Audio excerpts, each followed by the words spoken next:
Alright guys, I made a video here for you for a review before the test. Please know that this advanced math test review does not cover everything that you need to know for the test. It covers a really good portion of what you need to know for the test, but you still need to go over your homework and you still need to go over your quizzes. Just watching this video and thinking, oh, I am ready for the test, that's a mistake. Okay, you need to go over this video, you need to go over your quizzes, you need to go over your homework. Also, before you do any of these questions here, make sure that you have your a summary of all the formulas and the identities and the things you need for the test. For example, I create, just a little summary of everything I need here. I need to convert. I'm going to be asking for converting and coterminals, reciprocal identities. That's the little flashcard we created. The quotient identities. So we don't always look at tangent as 1 over cotangent. We also need to understand that tangent is sine over cosine, and that cotangent is the reciprocal of tangent, so it would be cosine over sine. So we need to understand these identities. Then there was one whole lecture that we derived the Pythagorean identities using Pythagorean theorem. We make the connection that x squared plus y squared equals r squared, and then we derived Pythagorean identities that the sine squared plus cosine squared equals 1. This can be written as cosine squared plus sine squared because addition is commutative, so either one of these can come first, the one can come second.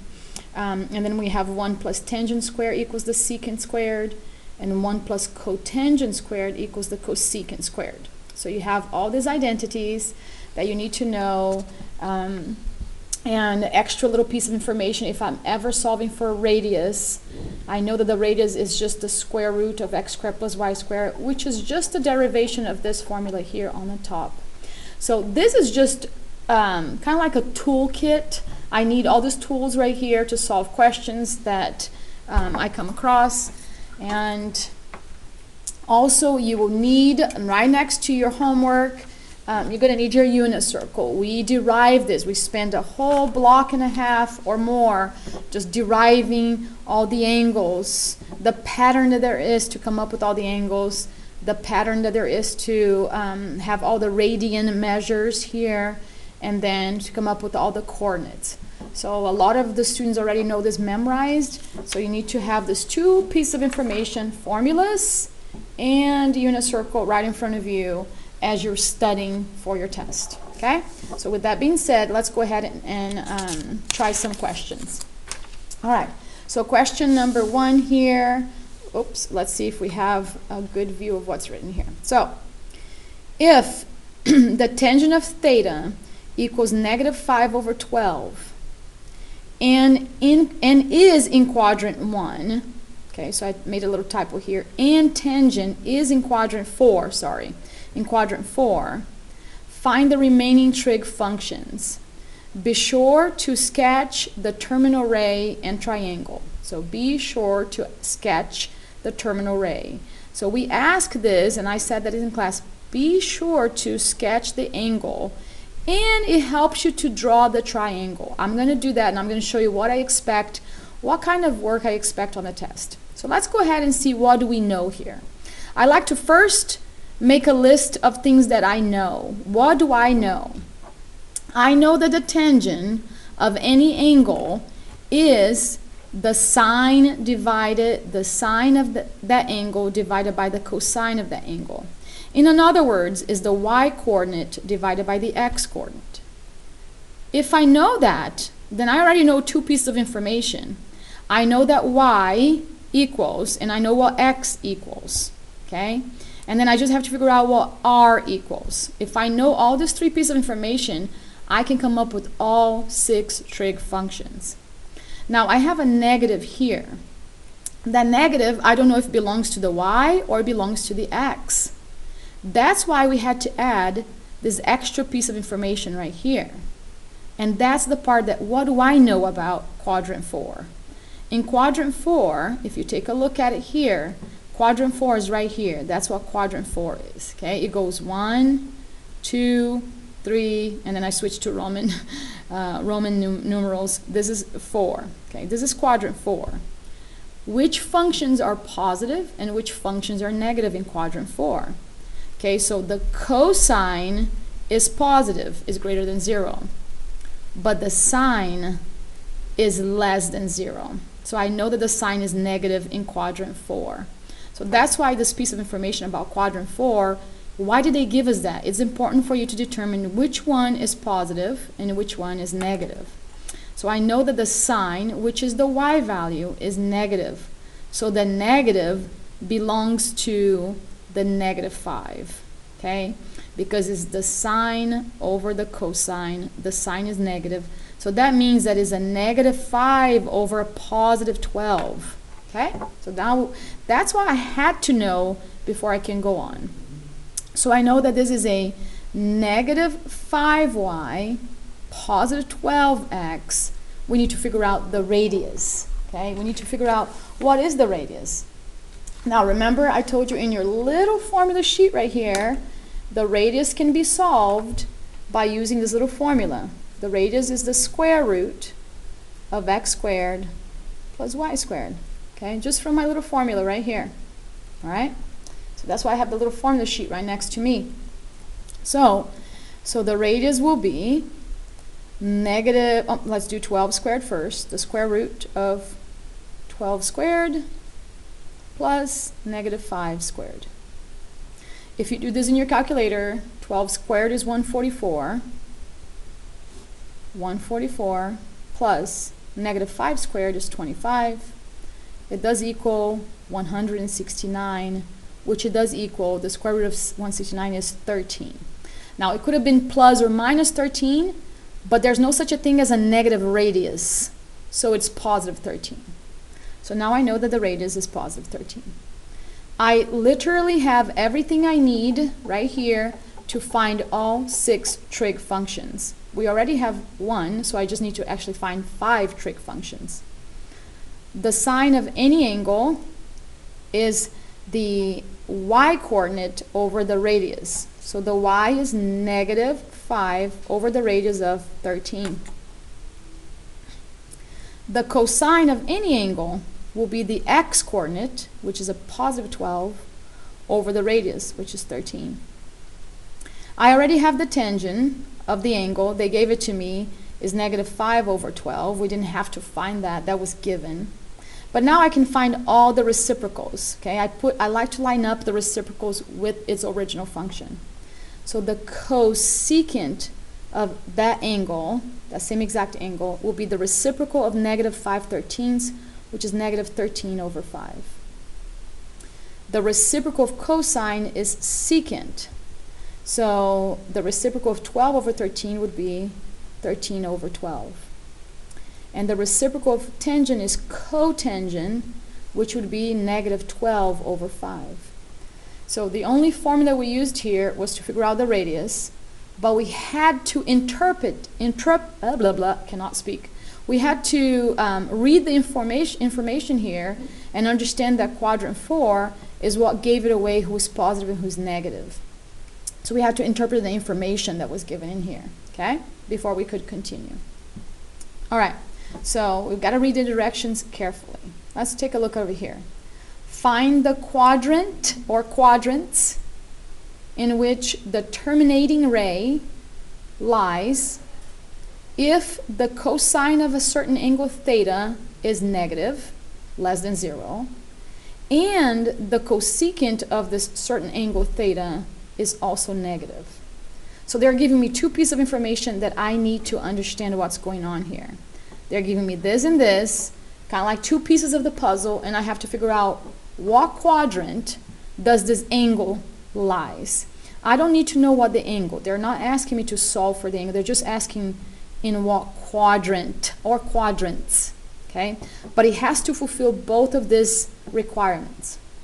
So what do I know? I like to first write down what do I know about the cosine function. Okay, so if I draw a little quadrants here, what do I know about cosine? Cosine is the x value. So remind yourself, cosine is the x-coordinate. Okay, is the x over the radius, but the radius in the unit circle is 1, so we are using the unit 1. We're using the unit circle as an idea here. So the cosine is the x-coordinate. Where's the cosine negative? Well, the cosine is negative here. The negative cosine goes here, okay? And also here, that's a negative cosine function. So I know if I draw an angle to here, I'll have a negative cosine, or if this angle go all the way to quadrant 3, it will be a negative cosine. It will be a negative x value. But then I also have to pay attention to the cosecant. So I'm going to write it continue over here. What do I know about the cosecant of any angle? I know that the cosecant has something to do with the sine. I even wrote it right here on the previous question. Sine and cosecant goes together. They're the reciprocals of each other, okay? So I know if I want the cosecant to be negative, then the sine has to be negative as well, okay? The sine has to be negative because look at over this example right here. A negative 5/13 gave me a negative 13/5. So I know that they're reciprocal, but they keep the same sign. So if the sine is negative, the cosecant will also be negative. Where is the sine negative? Let's draw a picture. Okay, the sine is the y value. Okay, the sine is the y value. The y value is negative here. That's where the negative sign is. And is also negative here. Now, combining these two pieces of information, what quadrant do you have the cosine to be negative, and that's quadrant 2 and 3. And the cosecant is negative, which is 3 and 4. So it matches with both of them in quadrant 3, where the cosine is negative and the cosecant is negative. The cosecant is negative here because the sine is negative here. Okay? So my answer is quadrant 3 is the final answer. They're asking find the quadrant in which a terminating ray lies. So if I draw an angle right here in quadrant 3, the cosine will be negative and the cosecant will also be negative because the sine is negative here. Okay? And that's how you read this question and you try to understand what the two pieces of information they're giving you to come up with the final answer. Okay, so quadrant 3 is my final answer. They're asking us to convert negative 175 degrees to radian measure. Okay, leave your answer in reduced fraction form. So we don't want decimals. Let me remind myself, no decimals. I may use my calculator. Calculator, okay, for reducing. Okay, if you need help with reducing, use your calculator, but that's no decimal answer. Okay, so in my little formula sheet, it says right here, how do I use the converting formula? To convert is either pi over 180 degrees or 180 degrees over pi. Which one do I use? Well, if I want to go from degrees to radian measure, then I want the radians to survive. I want the radians to go on top. Okay, so that's the formula I'm going to use. From degrees to radians, I want radians on the top. I want degrees on the denominator. So I simply multiply negative 175 degrees times pi radians. We often get lazy in math and we just say pi. This is pi radians over 180 degrees. So the units of degrees reduces. Okay, we don't need degrees anymore. The degrees over degrees. The radians survive over here. And we can definitely reduce this fractions before we multiply. Okay, it's really a good skill to have of reducing things before you multiply them. It's much easier to multiply numbers that are smaller than multiply numbers that are large. Any number that ends with 0 and 5, like 0, 5, 10, 15, 20, 25, they're all divisible by 5. So I immediately try to divide by 5. But then I try to be sneaky and say, can it be divisible by 15? Why not? Let's try it. Okay? So if you grab 175 and you try to literally divide by 15, I just did that in my calculator right here. I tried to divide 175 by 15. I got a decimal, so it does not go evenly. So I'm going to try to divide by 5, okay? So 175 divided by 5, I got 35. That's pretty good. So I get negative 35, that's I reduced that right here, times pi, that's what we get. And then let's go ahead and reduce 180. 180, so you've got to do in your calculator, 180 divided by 5 gives us 36. So this actually reduces to 36 times 1 gives us 36. So they cannot be reduced anymore because 35 is only divisible by 5 and 7. 36 is not reduced by divisible by 5 or 7. So that's our final answer. Negative 35 pi radians over 36, or negative 35 pi over 36 radians. Okay, that's our answer right there. Okay, so if you want to add radians, you can do that. Okay, so simple formula. Let's go to the next question. Let's cover as many questions as possible here in our time. Let's go ahead and go over convert from radians to degrees. So I want to go from radians measure to degree measure. That means I want 180 on top. I want pi radians on the bottom. Okay. Okay, so simply 3 pi radians over 5 times 180 degrees over pi radians.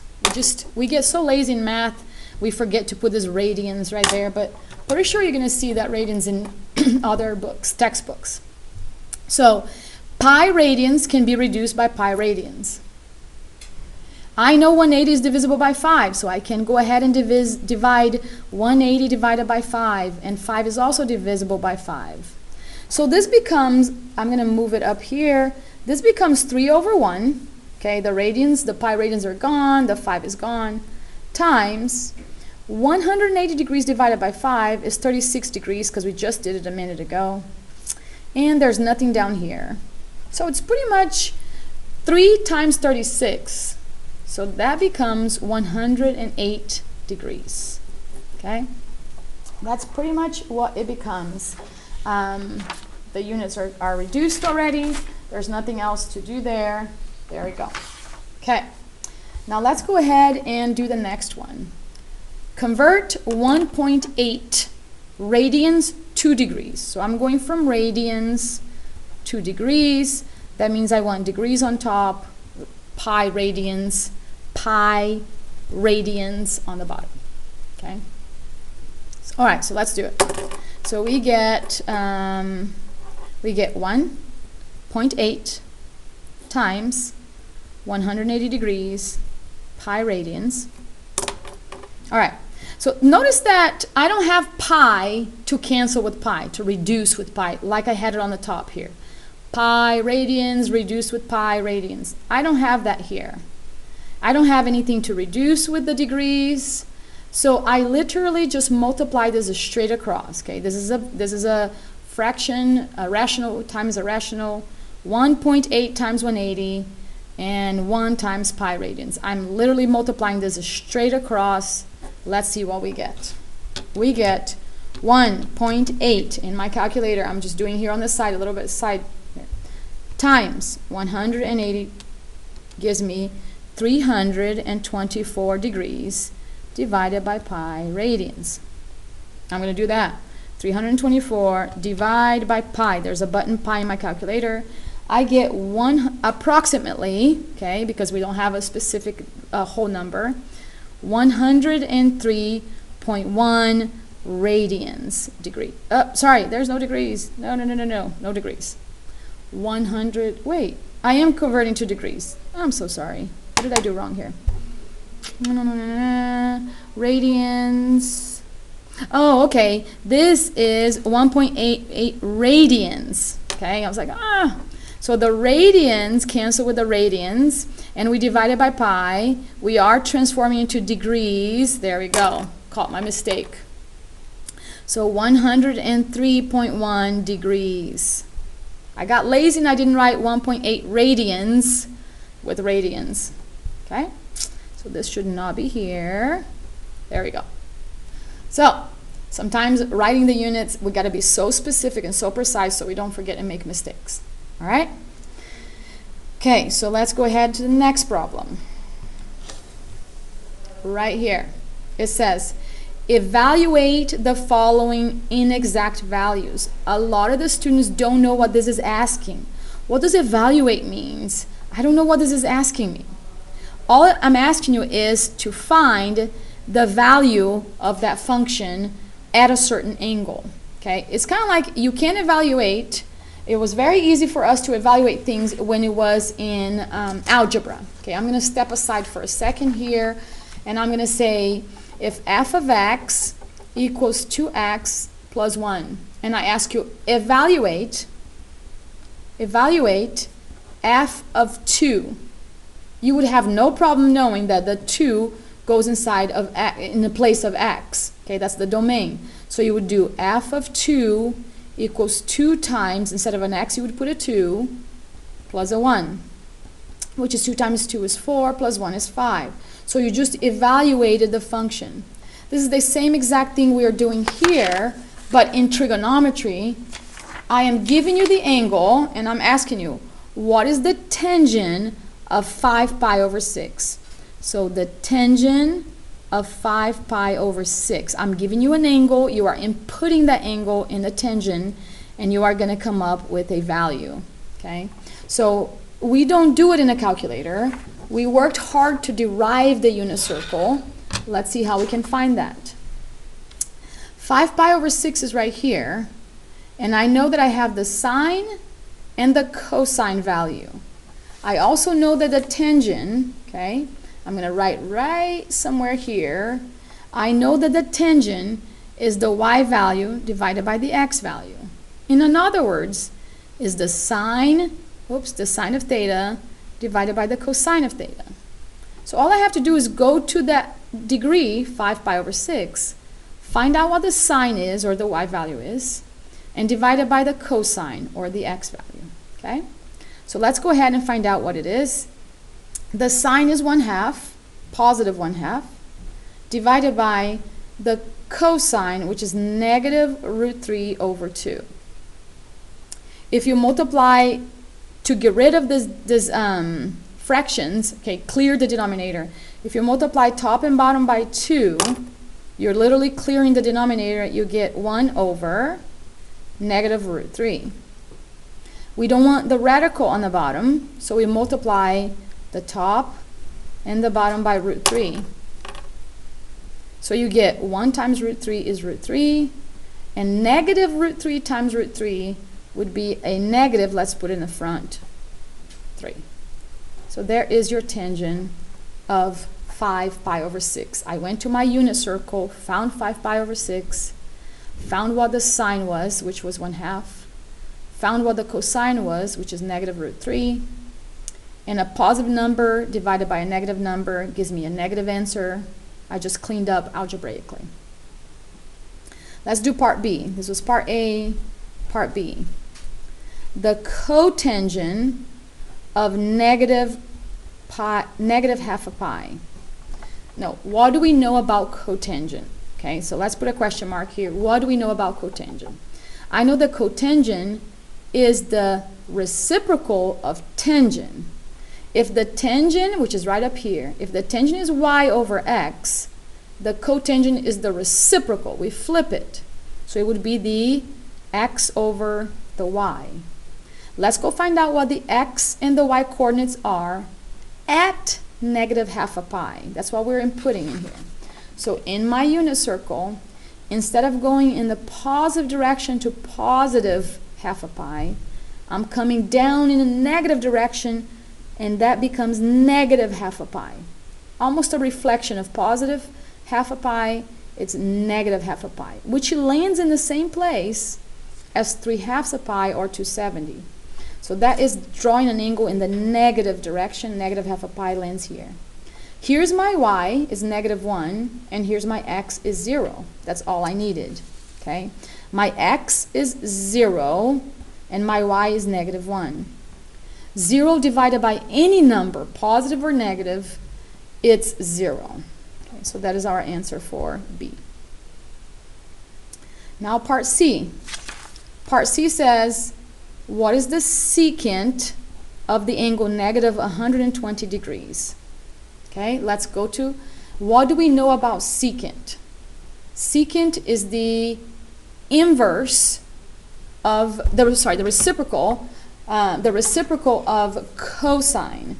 So if I can find the cosine, okay, so if we can get the cosine of negative 120, I can just flip that, the reciprocal, and I'll get the secant. So why don't we focus on what we know about cosine, and then we can flip it. Let's go find the cosine of negative 120. Right here in my unit circle, I'm not going in a positive direction to 120. I'm going to go in the negative direction to 120.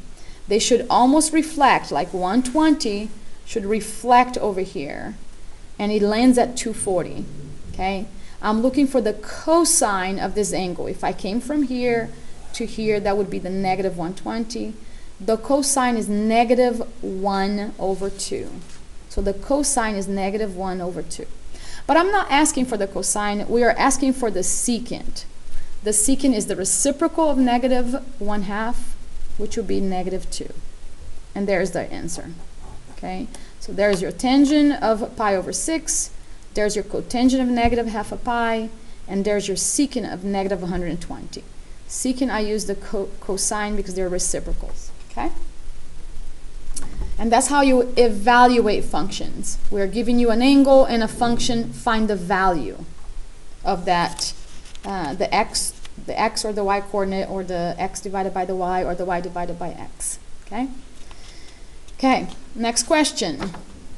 Coterminals. Let's review coterminals right here. All right, list 4 coterminal angles, 2 positive and 2 negatives, for the theta equals 3 pi over 7.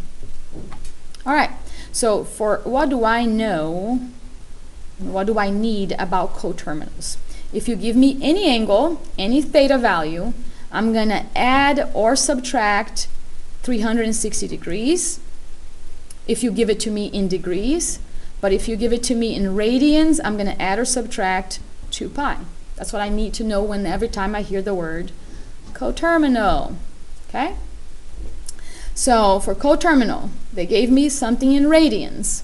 Therefore, I'm going to use radians. Okay? So 3 pi over 7, I want to find 2 positives. So I'm going to add 2 pi's. Okay? In order to add fractions, you must have common denominator. You can't add fractions without having a common denominator. So I'm going to multiply top and bottom of this fraction by 7 so I can have a common denominator. So this becomes 3 pi's over 7 plus 2 pi times 7 is 14 pi's. 1 times 7 is 7. Now I have common denominator. Now I'm free to add fractions easily. So 3 pi's over 7 plus 14 pi's over 7 gives me 17 pi's over 7. That is a coterminal angle. This angle right here starts and ends in the same exact place as 3 pi's over 7. And you can do that visually if you want. They want me to find one more. So all I have to do is add the same exact value, 14 pi over 7, to where this guy ended. And I'm going to go all the way around one more time. So if I add 14 pi's over 7 to 17 pi over 7, we get another one, which would be 17 plus 14 is 20, 31 pi over 7. And that would be my other positive angle. I'm going to show you a visual so it makes sense of what we're doing here, okay? So you gave me 3 pi over 7. Let's do a visual, okay? 3 pi's over 7, okay? Look at the denominator. If I had 7 pieces of the pi over 7, I would have a 1 pi. If I double that, I would have 14 over 7, which is 2 pi. I want 3 pieces out of 7. Half of 7 is 3.5. That's where half of it would be, right here. Half of 7. That reduces to 1/2. Where would 3 be? 3 would be somewhere roughly over here. So that's 3 pi's over 7. 3 pi over 7 is right there. So this angle started here in standard position and it ended here, terminal rate right there. If I add 2 pi's to here, so if I start from here and go all the way around, that would be 7, 14 plus 3 more would make 17 pi over 7. So 17 pi over 7. That's a coterminal angle. Started in the same place, ended in the same place. If you do it again, if you start here and go all the way twice, you get 31 pi over 7. Okay? So that you're just adding 14 to each one of those numbers to get more positive rotations. You keep adding and rotating and rotating and rotating further and further. That's a visual to something we were doing here just numerically. Okay? So how about if I want to do negative, if I want to find negative coterminals? I get 3 pi over 7 and just subtract 2 pi. We know what 2 pi becomes 14 pi over 7. So you're just now subtracting instead of adding. Okay? So what are the answers you're going to get? 3 minus 14 is negative 11 pi over 7. So there's another negative number. And if I subtract negative 11 with negative 14, gives us negative 25 pi over 7. That would be another negative coterminal. So that 14 pi over 7 is equivalent to 2 pi, and that's what we are adding and subtracting over and over and over. If you ask me to find a third one, I would subtract another 14 from negative 25, come up with a third one. Okay? All right. Next question. Sketch the given angle and find the reference angle. Okay, I don't think we have time to do it in this video. I'm going to stop right here and then I'm going to do another part 2 review so we can continue with this. You definitely want to watch the next video. We're going to do reference angle. We're going to solve for these functions right here. We definitely want to see some proofs and we definitely want to see some odd and even functions. So watch the next video. Thank you.